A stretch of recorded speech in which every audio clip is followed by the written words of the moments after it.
C'est comme ça, voilà, quand on a un trou d'air pendant 10-15 minutes, on s'est pris je crois 2 buts en 5 minutes, 6 minutes. Voilà, peut-être qu'on a acculé de la fatigue ou je sais pas, mais contre de ces équipes de ce calibre, ça paye cash. Mais comme j'ai dit tout à l'heure, si on garde le même état d'esprit, la même énergie, je pense que ça va le faire. Justement, se jauger par rapport à ces grosses équipes avant les derniers combats qui vous restent, c'est une bonne chose. On a vu qu'on a réussi à les mettre en difficulté et quand on joue tous ensemble et qu'on va presser tous ensemble et qu'on gagne les duels, on voit que ça peut faire effet. Vous avez parlé de ce trou d'air, comment on l'explique? Je pense que sur le terrain, on aurait dû se dire, enfin on s'est dit, avec de la fatigue, on descend d'un cran, on va arrêter d'aller presser. On s'est dit ça sur le corner et le corner est but. Donc automatiquement, voilà, quand on dit qu'on redescend mais qu'on se fait égaliser, on va chercher à mettre le deuxième. Et on se prend un but derrière, donc ça a été compliqué après ces 2 buts. À un autre stade de la saison, on a pu trouver des motifs de satisfaction dans cette prestation là, devant l'urgence de points.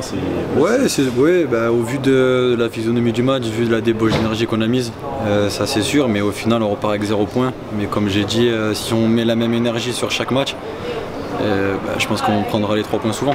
C'était quoi la réaction un peu dans le vestiaire? De la déception, c'est normal, un peu énervé parce que on les met en difficulté, on se crée des situations même si eux ils ont pas mal d'occasions aussi, mais je pense qu'on a les plus grosses.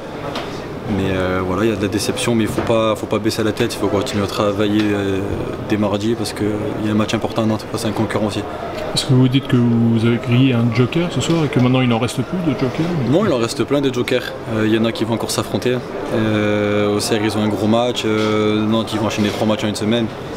Donc il peut se passer plein de choses d'ici là, mais on n'est pas du tout abattu, il n'y a pas de joker grillé, il faut juste continuer à travailler et plus perdre de points surtout face aux concurrents. Mais tu l'évoquais, le match à Nantes, en se posant de cacahuètes.